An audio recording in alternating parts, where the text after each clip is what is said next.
Bismillahirrahmanirrahim. Assalamualaikum warahmatullahi wabarakatuh. Alhamdulillahirabbil alamin wassalatu wassalamu ala Rasulillah wa ala alihi washabihi ajmain. Amma ba'd. Bapak-bapak dan ibu-ibu, jamaah sekalian yang dirahmati Allah Subhanahu wa taala. Apa kabarnya pagi ini? Semua sehat? Alhamdulillah. Masih ada kursi-kursi kosong, ya. Ini merupakan ladang amal buat kita untuk mengajak teman-teman kita supaya ikut bersama kita. Saya yakin bapak-bapak di sini punya teman, ya. Ajak, yuk kita makan-makan. Begitu. Nolak nggak kalau makan-makan? Nggak nolak. Kalau yuk ngaji, nolak nggak? Begitu. Kadang dakwah butuh teknik, ngajak butuh jurus, ya, supaya orang tertarik. Alhamdulillah, berbicara tentang makan, maka materi kita hari ini adalah tentang makan, ya. Ada yang paham maksud saya? Bukan makan-makan, ya, tapi adab makan, yang sebagiannya sudah kita ambil di pertemuan-pertemuan yang lalu, betul? Ya, karena makan ini sering kita lakukan, ternyata di sana ada ladang pahala, ada ketentuan Islam, ada perintah Allah dan larangannya, yang kalau kita lakukan perintahnya, pahala yang kita dapatkan. Kalau kita lakukan larangannya, dosa yang akan kita dapatkan. Maka ternyata makan pun Islam atur, ya, begitu. Makanya salah jikalau kita mau berlepas diri dari Islam. Gak bisa, karena semua aspek kehidupan sudah diatur oleh Islam. Oleh karenanya Allah mengatakan, udkhulu fis-silmi kafah, masuklah ke dalam Islam secara totalitas, ya. Ada sebagian kita begini, Bapak, kalau ibadah saya ikut Islam, kalau adab ikut orang kafir barat, begitu. Salah apa benar ini, Bapak? Salah. Yang betul adalah kita menjadikan Islam sebagai pedoman hidup, baik dalam hal ibadah maupun dalam hal muamalah, walaupun dalam hal keseharian kita. Dari ujung rambut Bapak sampai ujung kaki Bapak ada Islam di sana, ya. Ada pahala di sana, ada potensi dosa di sana. Jadi Islam itu tidak hanya masjid. Di rumah ada enggak Islam? Ada. Di ruang tidur ada enggak Islam? Di kamar mandi ada Islam. Bahkan di sepiring makanan kita, di segelas minuman kita ada Islam. Masalahnya kita nggak tahu, betul tidak? Ya. Sehingga ketika kita mendapatkan ini aneh orang ini, jenggotnya tebal, ya betul. Celananya kayak kebanjiran, betul. Yang wanita kok kayak ninja, betul? Ada yang pikiran kayak gitu? Ada. Begitu loh. Kok tertutup rapat? Begitu. Ternyata ada aturannya dalam pakaian kita, penampilan kita, makanan kita, tidur kita. Dan ternyata kalau kita buktikan dengan bukti ilmiah itu sangat mendukung gitu loh. Dalam Islam, sunnahnya tidur itu gimana Pak? Tungkurep apa miring ke kanan? Apa ke kiri miringnya? Ke kanan. Ya. Ternyata dalam ilmu kesehatan, tidur miring ke kanan itu menyehatkan. Itulah indahnya Islam. Bukti agama Islam datang dari Allah, pencipta alam sekalian. Dia maha tahu tentang alam ini, tentang diri kita, apa yang baik, apa yang buruk. Ya, jadi maksud saya, pelajarilah Islam. Insya Allah hidup akan indah, tenang, menyehatkan, membahagiakan. Tapi kalau kita berusaha meninggalkan Islam, rugi di dunia, celaka di akhirat. Ruginya gimana? Gak dapat pahala. Bekal kita di akhirat kan butuh pahala. Sebanyak apapun uang yang Bapak kumpulkan gak bermanfaat. Kata Allah, yauma la yanfa'u mal wala banun. Gak bermanfaat lagi harta, anak, gak bermanfaat. Ya. Orang dalam gak ada di sana Pak, orang dalam.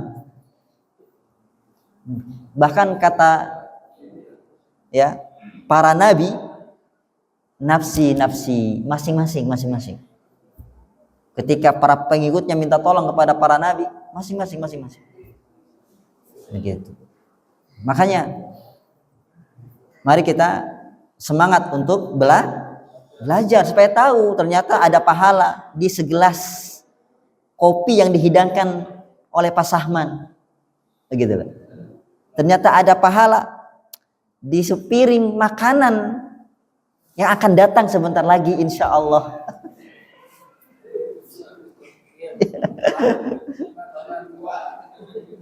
Saya berusaha masuk ke pikiran Bapak ini yang pikirannya makanan sekarang kayaknya ya. Kayaknya insya Allah enggak ya. Fokus ke kajian ya sahabat. Fokus ke kajian ya. Ada pahala di situ. Bahkan kata para sahabat, kata Nabi, wa fi budi ahadikum shadaqah. Di kemaluan kalian ada sedekah. Ya mohon maaf bahasanya ini. Ya. Kata Rasulullah, di kemaluan kalian ada sedekah.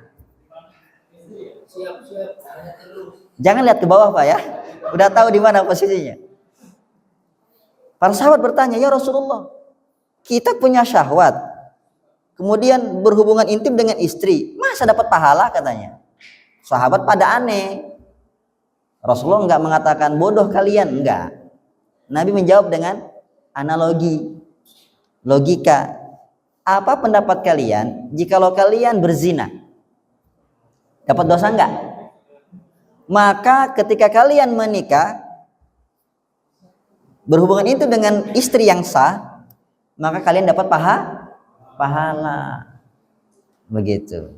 Makanya yang belum nikah cepat supaya dapat pahala lebih banyak.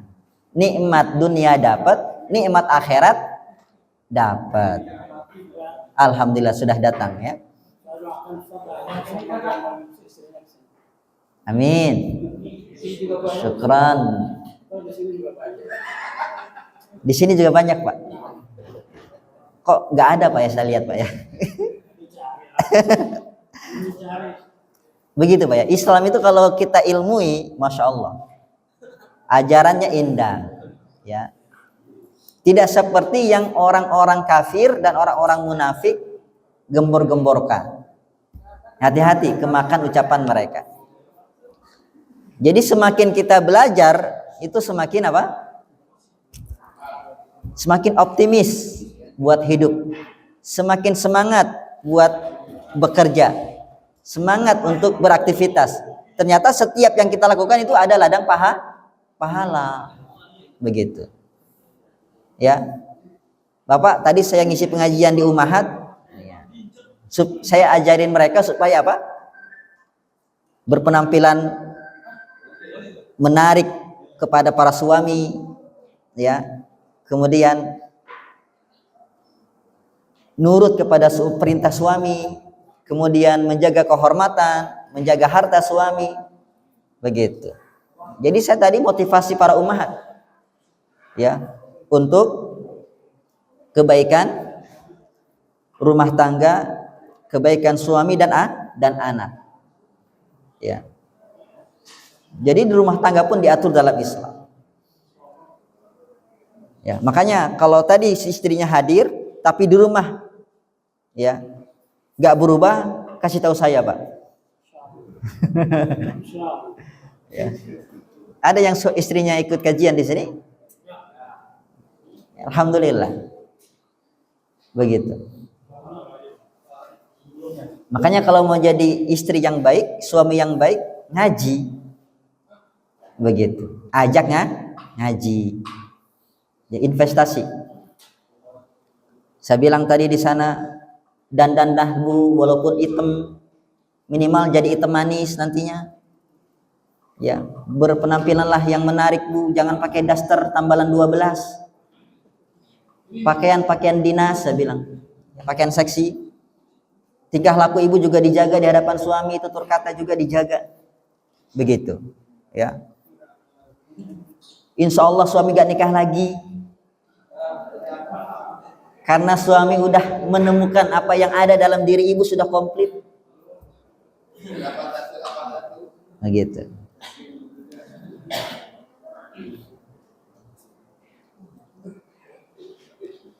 Saya juga sudah ajarkan gimana cara ngedepi suami yang pengen nikah lagi, ya. Siap-siap Bapak, ya. Anak khawatir yang diamalkan ininya bukan yang tadi gitu. Enggak ya Ibu ya, diamalkan semuanya. Tapi kembali ke adab makanan, ya. Sekarang di depan kita ada makanan, mari kita praktek langsung.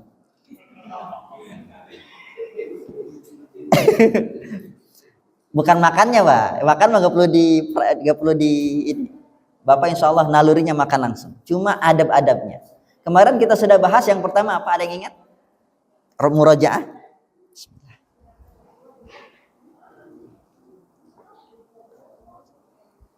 Apa adab yang pertama? Membaca Bismillah. Baca Bismillah nggak tadi? Ya. Baca Bismillah sebelum minum, baca Bismillah. Sebelum makan baca Bismillah. Ya. Kalau lupa, maka baca Bismillahnya agak lain. Bismillah awwalahu wa akhirahu. Bisa Pak? Coba ikutin saya. Bismillah awwalahu wa akhirahu. Coba Pak Sahman, mana Pak Sahman? Oh masih sibuk ya? Pak Tajun, hafal. Coba, gimana kalau kita lupa? Kalau kita lupa baca Bismillah di awal, ingatnya di tengah-tengah, gimana ucapannya? Bismillah awwalahu wa akhirahu. Ulangi lagi ya. Bismillah awwalahu wa akhirahu. Baik. Ada Pak Bukhari? Enggak ada ya. Bang Piki.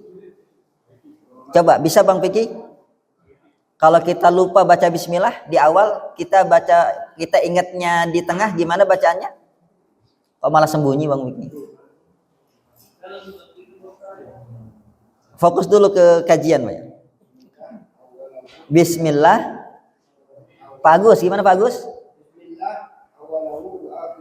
Oke, lulus? Lulus, Masya Allah, Alhamdulillah. Ya, bisa ya? Bisa. Pak Naim bisa? Coba. Masya Allah, fase. Kemudian, adab yang kedua, kenapa baca Bismillah? Para ulama mengatakan, baca Bismillah ini wajib. Bukan hanya sunnah, wajib. Ya, walaupun ada yang mengatakan sunnah. Tapi kalau kita lihat hadisnya, ini mengindikasikan kewajib. Kenapa? Karena kalau kita makan tanpa Bismillah, setan ikut makan. Setan ikut. Makanya kenapa kurus terus? Mungkin ya. Kenapa nggak kenyang? Kurang terus makannya? Mungkin.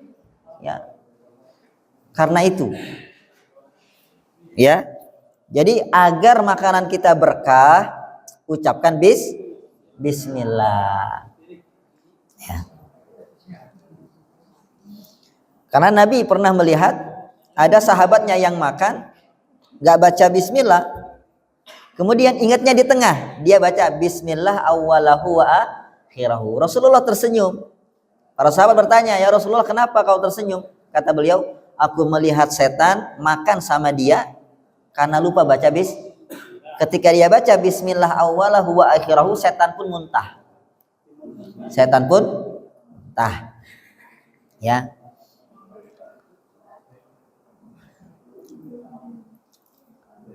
Kemudian adab yang kedua yaitu makan dengan tangan kanan. Mana tangan kanannya? Coba angkat. Pegang makanan, ambil makanan satu. Pilih makanan yang paling enak. Nah, coba. Pegang makanannya.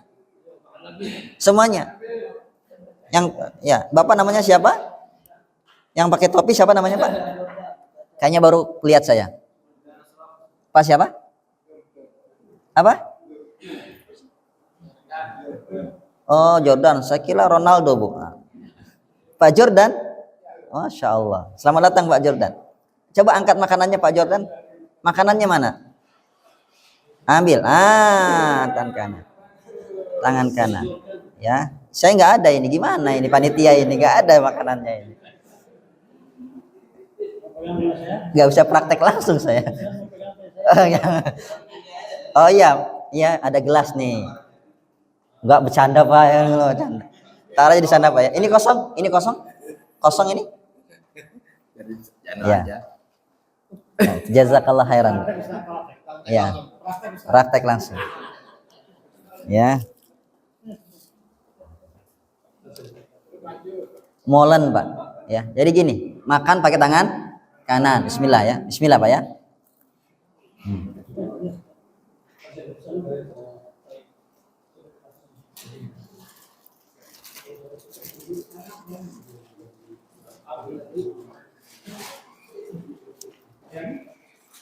Nggak jadi ceramahnya. Yang sering kita temukan di lapangan apa? Gini Pak, betul nggak?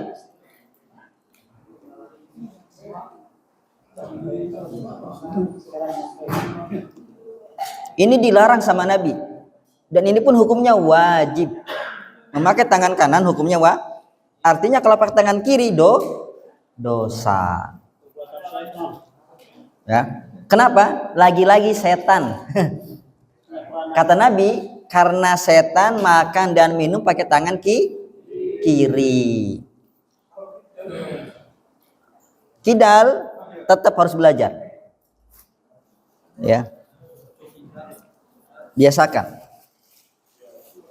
Ada teman saya kidal Pak, tapi dia bisa makan pakai tangan kanan, tapi nulis pakai tangan kiri dia.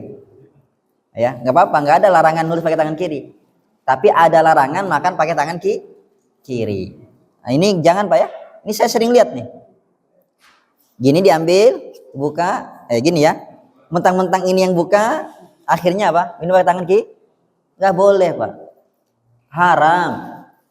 Itu perbuatan setan. Bapak kan bukan setan, ya. Bapak manusia, Muslim, ya, begitu. Maka beradablah adab Islam. Nabi yang mengatakan, bukan saya Pak. Pernah kejadian di zaman Nabi, orang yang ngeyel. Nabi udah bilang, makan pakai tangan kanan, minum pakai tangan kanan. Dia malah pakai tangan kiri.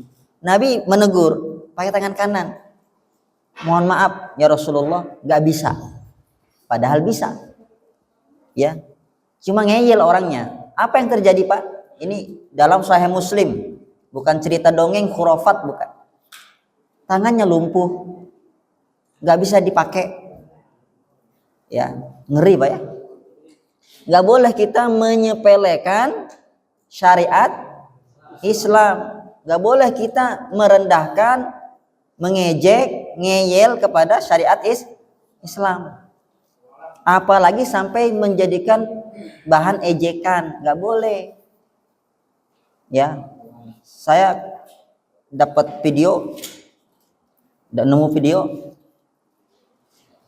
rukun Islam nggak 5 lagi jadi 4. Kenapa? Karena dikorupsi yang satu haji. Video baru tuh, saya juga baca sampai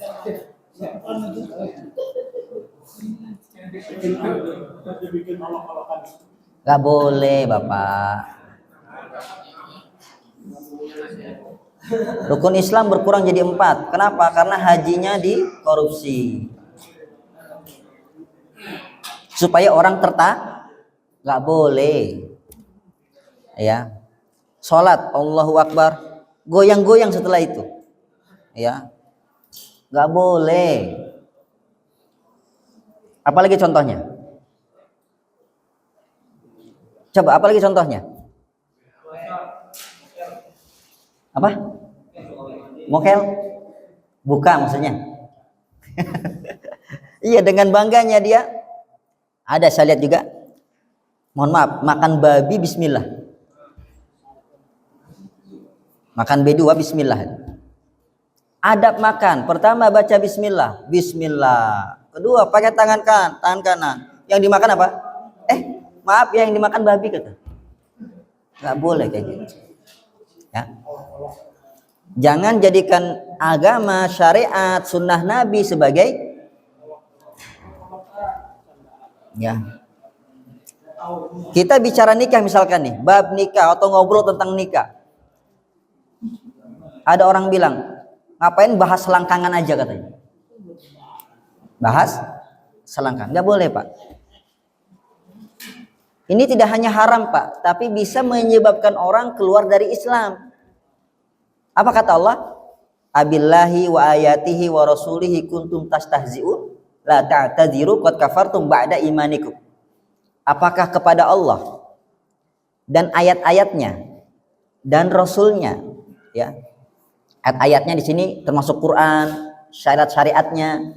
Kalian mengolok-olok, kalian jadikan bahan candaan.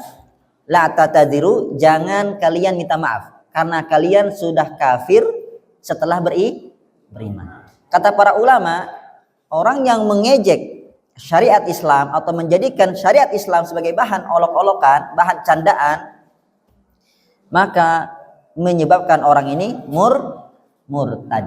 Kalau nggak bertobat, dia harus bertobat ya. Memang murtad, dia harus bertobat. Ya. Sudah paham hukumnya? Jangan dilakukan. Baru tahu saya Ustadz, ternyata nggak boleh bercanda pakai ajaran Islam. Nggak boleh. Kalau mau bercanda, candalah yang benar, ya, begitu. Seperti Nabi Shallallahu Alaihi Wasallam, begitu. Ada seorang nenek datang kepada Rasulullah, wahai Rasulullah, doakan aku supaya masuk surga. Apa kata Nabi? Di surga nggak ada nenek-nenek. Di surga nggak ada nenek-nenek. Nenek-neneknya pun sedih jadinya. Dia menyangka maksudnya saya gak masuk surga. Dia balik mau pergi, dipanggil lagi. Kembali nek. Memang di surga gak ada nenek-nenek karena semua kembali menjadi muda. Oh gitu maksudnya. Ya. Candanya bener, jangan candaan bohong. Gak boleh bohong ya.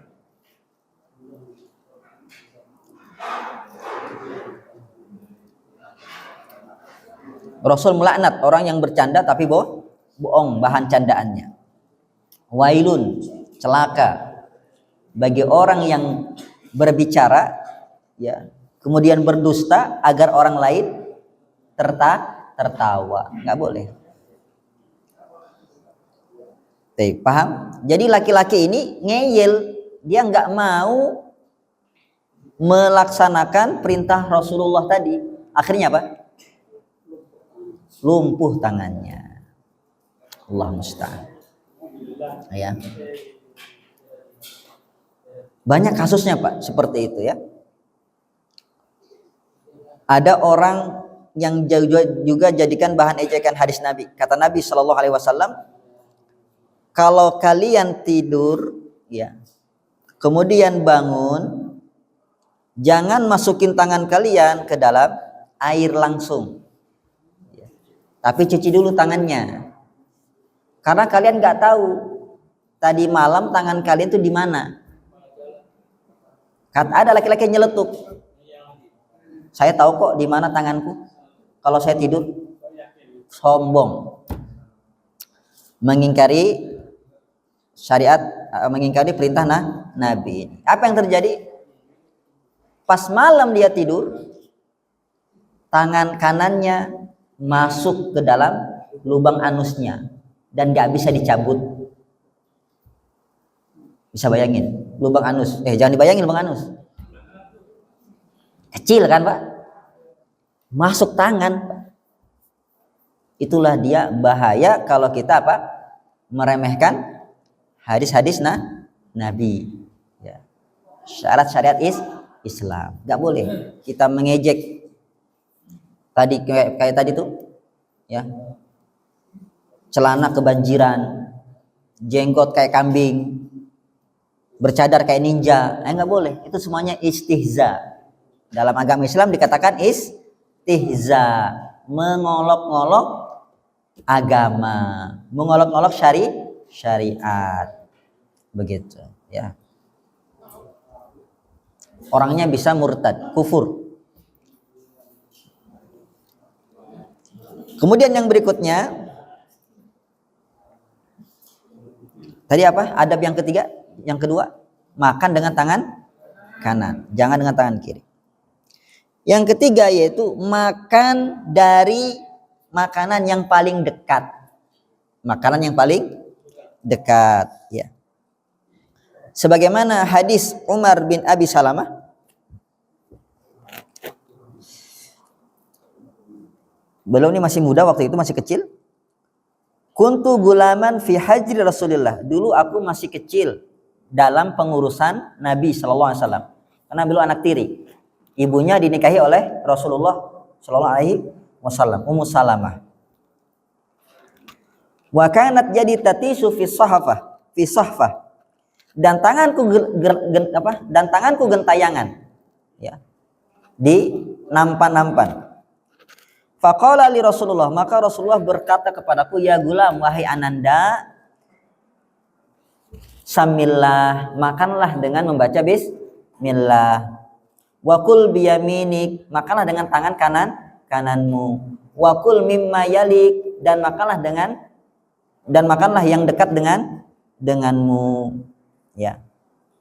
Jadi jangan gentayangan makan, itu mengganggu orang, menghilangkan selera, ya. Kalaupun makanannya bermacam-macam dan kita pengen yang di sana, minta tolong. Gak masalah. Yang penting jangan, ya, di tengah makan begitu. Minta tolong ambilkan yang di sana, ya. Itu apa itu? Itu rendang. Oke, saya pengen rendang, diantarin. Udah jauh-jauh Pak ya, rendangnya ngambil. Pas kita ngambil ternyata jahe yang kita ambil. Sakitnya di mana Pak? Udah jauh-jauh pengen rendang, pas kita ngambil salah ambil. Malah lengkuas yang kita ambil. Ya.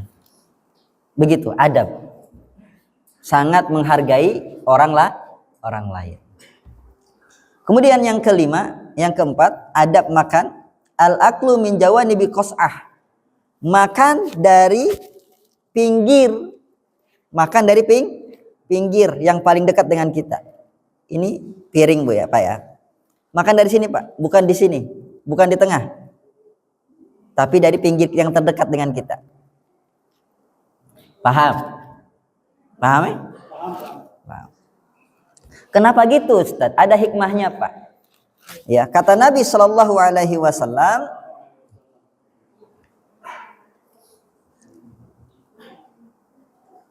innallaha ja'alani 'abdan kariman wa lam yaj'alni jabbaran anidan. Ya. Kulu min hawalaiha wa da'u dzirwataha yubarak fiha. Kata beliau sallallahu alaihi wasallam, Allah menjadikanku seorang hamba. Tidak menjadikanku sebagai orang yang sombong. makanlah kalian dari pinggir piring atau nampan dan jangan makan dari tengah. Kenapa? Yubarak fiha, karena dengan begitu insya Allah diberkahi makanannya. Karena kata Nabi SAW dalam hadis yang lain, ya, fa innal barakah tanzil fi wasatiha, karena keberkahan itu datang dari turun di tengah makanan. Jadi kalau Bapak makan di tengah dulu, hilang keberkahan. Ya, jadi berkahnya Allah ke makanan kita datang lewat di tengah makanan kita. Kalau kita makan dari pinggir, itu keberkahan terus turun. Nah, kalau kita makan tengah terus, tengah langsung, hilang keberkahannya. Paham? Jadi hikmahnya apa? Keberkahan turun dari Allah Subhanahu wa ta'ala. Maka makanlah dari pinggir dulu, bukan di tengah. Bisa dipahami Bapak? Alhamdulillah. Ya, bisa diamalkan Bapak? Yang pertama apa tadi? Bismillah. Ya, di awal. Kalau lupa baca bismillah, ingat di tengah-tengah. Apa bacanya? Bismillah awalahu wa akhirahu. Hafal? Adab yang ketiga, makanlah dengan tangan kanan, bukan tangan kiri. Ya, karena setan makan dan minum pakai tangan kiri. Ya. Yang keempat, makanlah dari yang terdekat, makanan terdekat. Begitu. Kemudian yang kelima, makanlah dari pinggir piring, bukan dari tengah. Ya. Begitu. Ada pertanyaan sampai sini? Jelas? Bisa diamalkan ya? Oh, silakan Bapak. Ada mic-nya enggak? Pak, bisa dibantu ke belakang?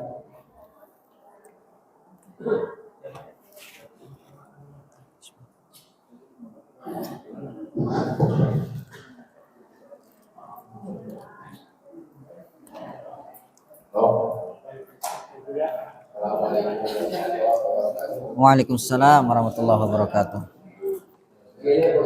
Silakan.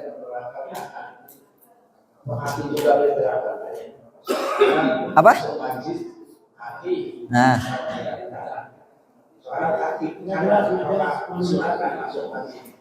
Iya, nanti kita bahas. Adab masuk masjid. Ya, mendahulukan kaki kanan. Kalau keluar mendahulukan kaki kiri. Berbalik dengan WC. Kalau kita masuk kamar mandi, toilet, masuk pakai tangan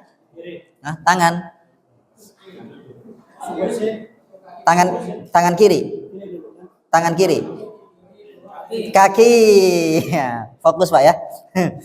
Kaki kiri. Keluar kaki kanan. Begitu. Nanti dibahas. Yang di sana Bapak silakan. Assalamualaikum, saya izin bertanya. Ya, silakan. Apabila kita mau memulai makan, seperti gerakan tadi kita tidak membaca bismillah itu di pertama. Bismillahirrahmanirrahim wa akhirahu. Ya. Ada yang kata sebelumnya saya sempat mendengar Bismillahirrahmanirrahim akhiruhu. Jadi harakatnya dirubah dari fathah menjadi dhamma. Bagaimana Ustaz? Ya. Yang saya tahu, wallah alam, ada dua riwayat. Yang pertama tadi yang saya ajarkan, Bismillah awalahu wa akhirahu, difathahkan sebagai dzaraf zaman dengan menyebut nama Allah di awalnya dan di akhirnya. Riwayat kedua yaitu Bismillah fi awalihi wa akhirihi, ya, dengan menyebut nama Allah di awalnya dan di akhir, maksudnya di awal makan dan di akhir makan. Jadi bisa dipilih mau awalahu wa akhirahu atau fi awalihi wa akhirihi, ada tambahan fi-nya dan dikasrohkan. Seperti itu. Adapun awwaluhu wa akhirahu, saya belum didomahkan ya. Saya belum mendengar ya, belum tahu ada riwayat yang seperti itu. Dari segi nahwu pun, ilmu grammarnya bahasa Arab yang enggak cocok didomahkan. Ya, hanya ada dua cara bacanya, awwalahu difathahkan atau fi awwalihi wa akhirihi. Paham Bapak? Silakan Bapak. Assalamualaikum warahmatullahi wabarakatuh. Waalaikumsalam warahmatullahi wabarakatuh. Tanya Pak Ustaz, misalnya kita makan suatu, setelahnya kita lupa, sudah selesai baru kita teringat, sudah basuh tangan, gimana? Berarti setan sudah makan bersama Bapak. Udah terlambat. Berarti setan sudah kenyang bersama Bapak. Iya. Silakan Bapak. Setannya menang, sudah melupakan Bapak. Membuat Bapak lupa. Itu cara setan Pak ya. Kalau nggak bisa Bapak dipalingkan dari sholat, nggak usah sholat, capek, ngapain, repot. Ya jauh masjidnya. Bapak gak berangkat, gak sholat, berhasil, yes. Bapak tetap berangkat, tetap sholat, setan gak putus asa. Diingatkanlah di mana kunci hilang, di mana duit hilang, di mana. Pokoknya sampai Bapak sholatnya gak berkualitas, gak ada pahalanya. Begitu, gak ada efeknya untuk kehidupan. Hati-hati dengan setan, dia musuh yang nyata. Silakan Bapak. Ustaz, ini pertanyaan, jika kita makan makanan yang haruskan kita untuk menggunakan kedua tangan, yaitu tangan kanan seperti makanan yang besar, apakah itu dilarang juga atau bagaimana? Ya, kalau bisa dihindari, hindari atau disiasati. Misalkan kalau makanannya besar, taruh di meja. Ya nggak mungkin kan antum masuk semua gini makannya, betul? Kalau nggak bisa juga dihindari, maka nggak apa-apa kedua tangan. Kalau nggak apa-apa, yang penting apa? Jangan murni kiri, begitu. Ya kayak jagung misalkan, dua tangan. Kelapa muda, ya kelapa muda, dua kan? Kalau gini anak kecil rapuh nanti. Kalau masih bisa disiasati dengan apa? Taruh di atas meja itu lebih baik. Begitu. Wallahu a'lam. Sudah? Silakan Pak, terakhir ya.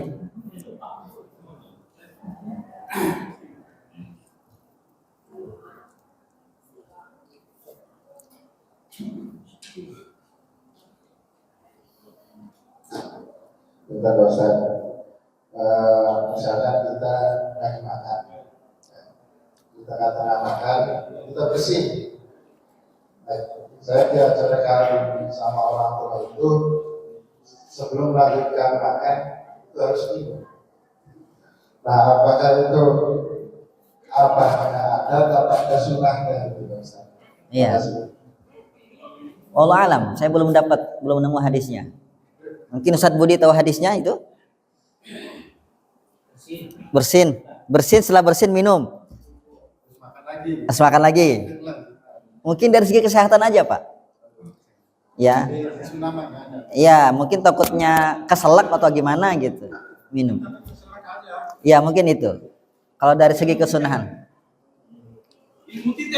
Ilmu titen ya. Iya, betul. Titen. Begitu. Saya belum tahu ada hadisnya seperti itu. Iya.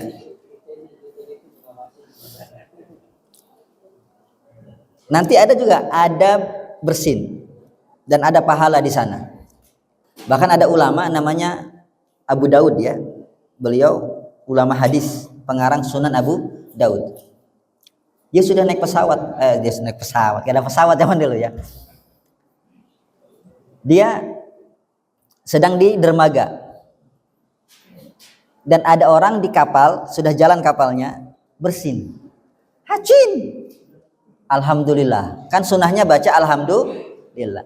Abu Daud yang mendengar di dermaga langsung ngeluarin duit nyewa perahu kecil. Apa namanya, Pak? Sampan. Nyewa sampan. Mengejar itu orang yang bersin. Dia samperin ke perahu. Dia bilang yarhamukallah. Kan sunnahnya gitu. Yang bersin sunnahnya ngucapin alhamdulillah. Yang dengar alhamdulillah sunnahnya apa? Ngucapin yarhamukallah.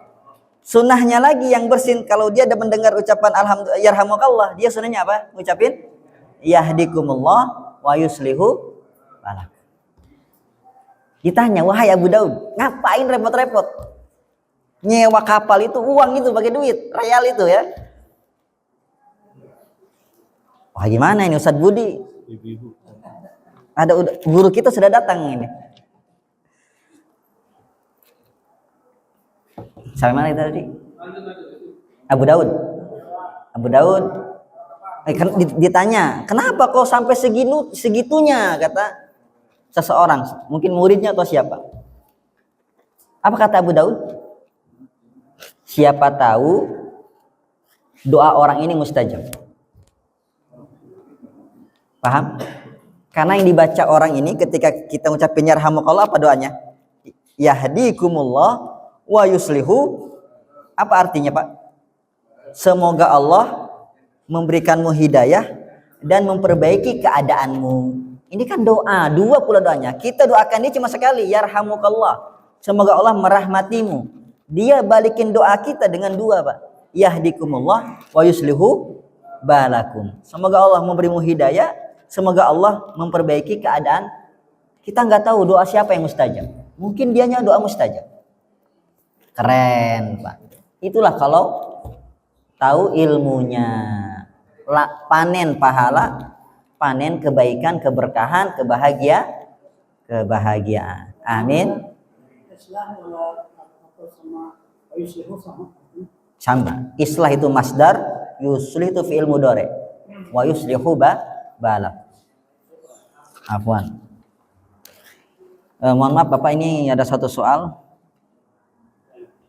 Bila kita melihat seseorang makan makanan atau minum snack dan lain-lain dengan tangan kiri, kita melihatnya atau sering, bila ditegur, diberitahu, merasa nggak enak bila orang itu tersinggung. Jadi bagaimana sikap kita? Membiarkan saja atau tetap menegur? Bu, Bapak, tugas kita hanya menyampaikan dengan penuh hikmah.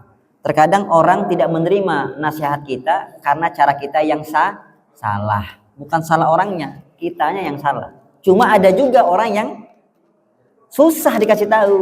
Udah kita lebutkan tutur katanya, ya begitu.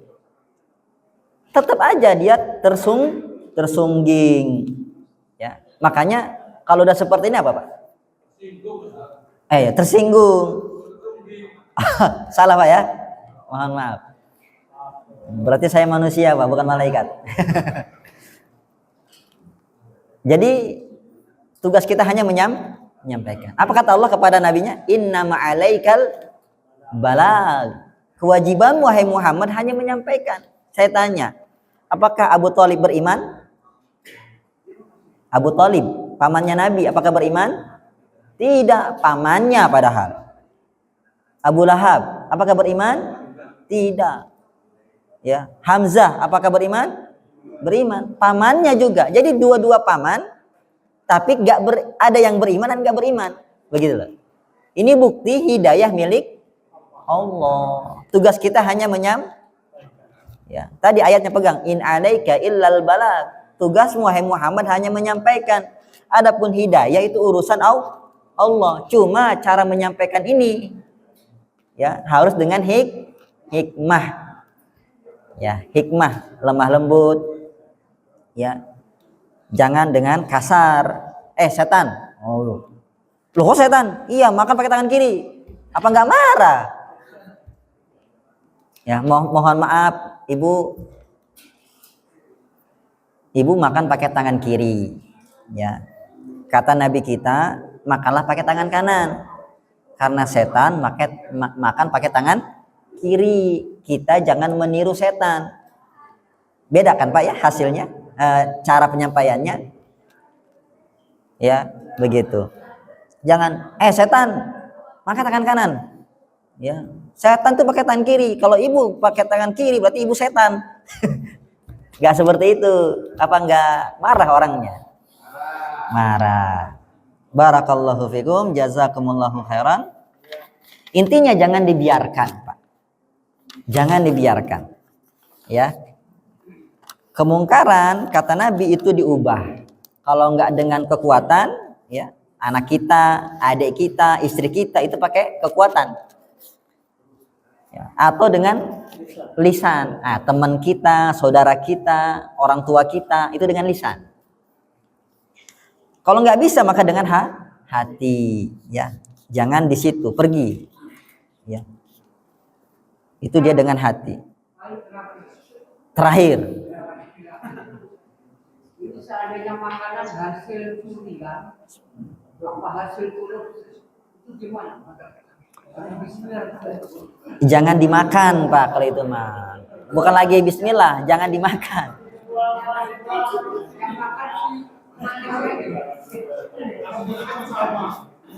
Ya, jangan makan. Apa kata Nabi sallallahu alaihi wasallam?